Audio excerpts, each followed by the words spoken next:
This is the Morris News Network. We're at Flywheelers here in Fort Meade, Florida.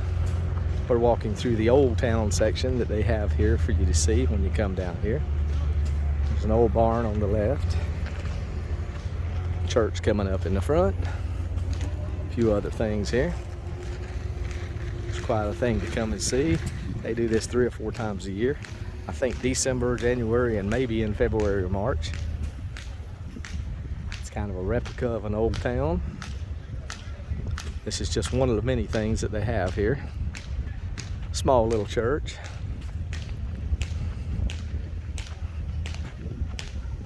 It's quite a nice little area. It's off of the Avon Park cutoff. We'll go up here and check out the little church.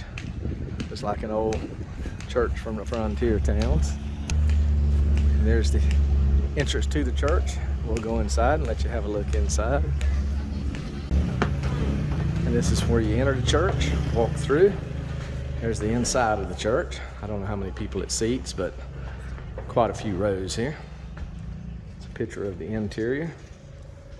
Probably would be my favorite spot right there, way back in the back. This is the inside of the church. I don't know if you can use this church or not, but it is seems to be a fully functional church. Very nice. I don't know. It was actually built in year 2000. They have a placard here for the people who built the church. It doesn't tell you what the occupancy is. They have a sign in when you come in. You can sign in that you did visit. As you walk along, I don't have a steady cam, so if it bounces, it's just because I'm a heavy walker. These look like cottages of some kind. They have a quilt store. They have a pavilion for people to use. They have a doll store. Quite fine. I don't know if any of these are actually functional, but they do have stuff in them. And some more. I'm not sure what this one is, but if you look around, there's a farm store. There's a gazebo. As you can tell, the place is very busy. This place sells out just about every year.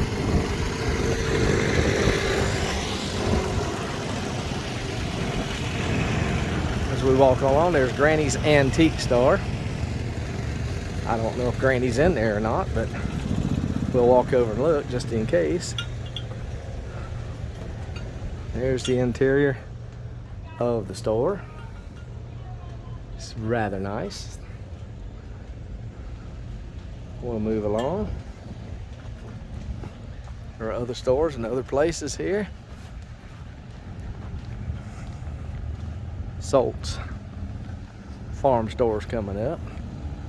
Other buildings along the way. I don't want to waste too much time on it. I'll go this way, thank you.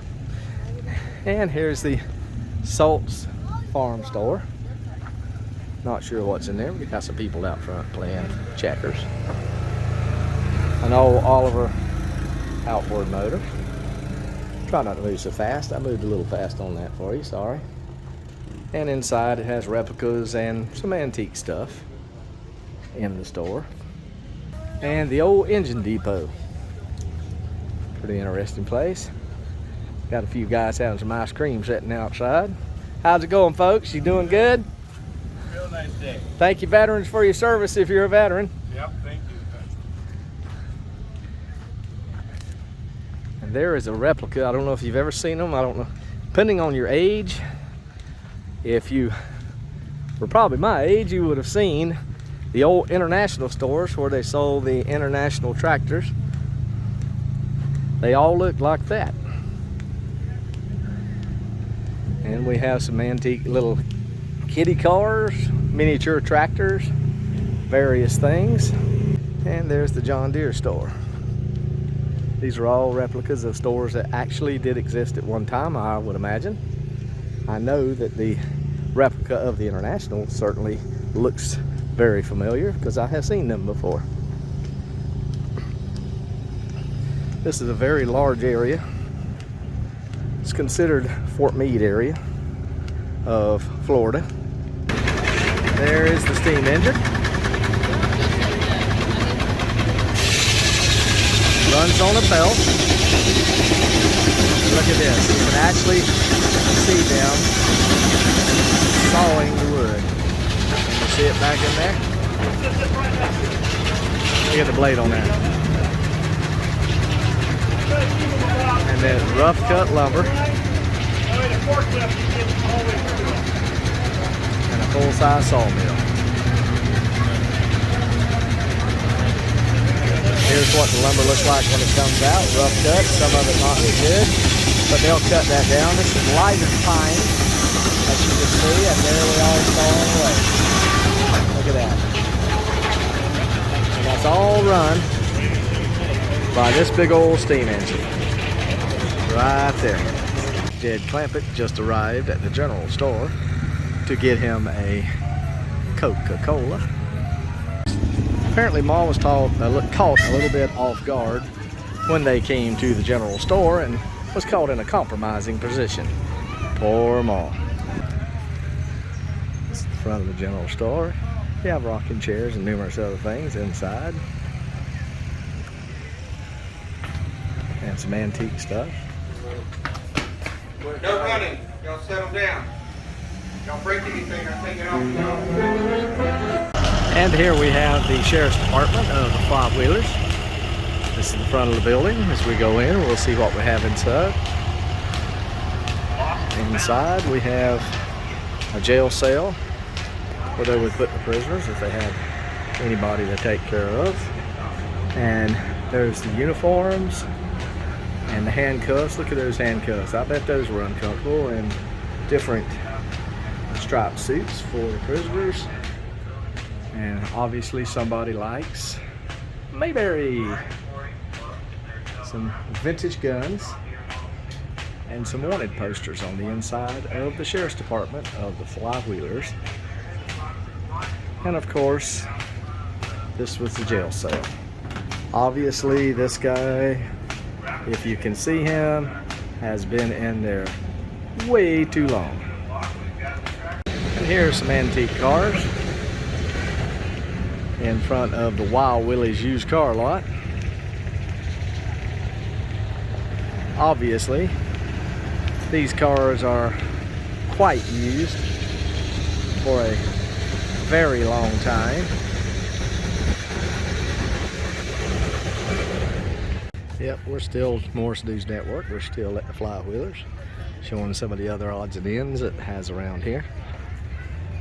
I don't know what you would call these things. Rickshaws, I guess, but they're kind of farm version of a rickshaw. They all have motors in them, so I guess you wouldn't have to pedal them like a typical rickshaw. Inside of one of the stores here, it says Gizmos and Collectibles. And they make all kind of odd-looking little toys and different things to play with. Model train set, and there's a thing you pump and you try to get the little ducky to float to the end to kids, and whichever goes the fastest. Here's kind of a stitching machine. I guess Caden found him something to play with. Good way to get kids to wash their hands, I guess.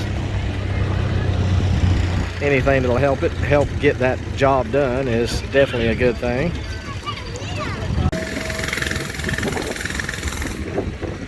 They're ringing the bell for the first day of school. All the kids are in class, waiting for the teacher to start.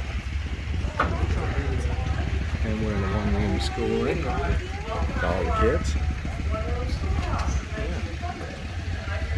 1900 schoolhouse.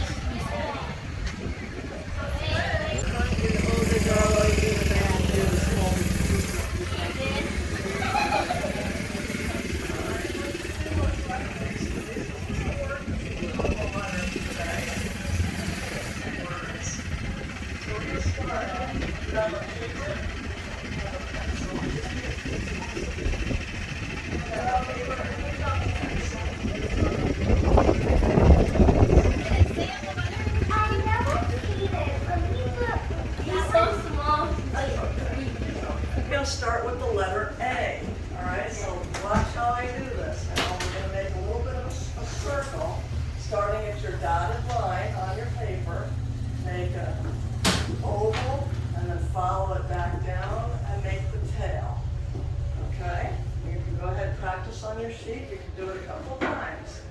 Make your circle, back up, keep your pencil to the paper, come around and make the tail. Because cursive writing has a lot of loops and tails in it. Very good.